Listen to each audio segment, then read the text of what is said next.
High, আমি পৌলমী। আমার নতুন একটি ভিডিওতে আপনাদের স্বাগত।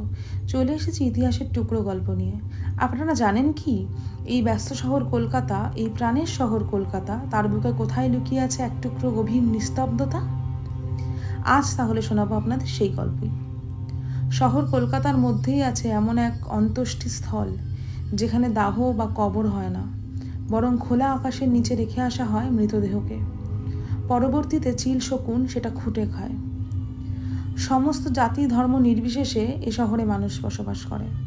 সেরকমই পার্সিরাও থাকে। এই পার্সিদের অন্ত্যেষ্টিক্রিয়া সম্পন্ন হয় এইভাবে।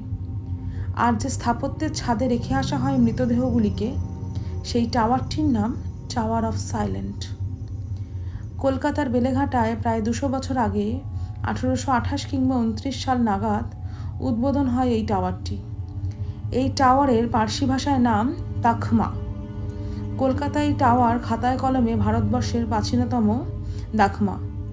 শহর কলকাতায় সর্বত্র ছড়িয়ে ছিটিয়ে আছে এরকম অনেক গল্প। এরকমই গল্প শুনতে আমার চ্যানেলটি সাবস্ক্রাইব করে দেবেন। Thank you.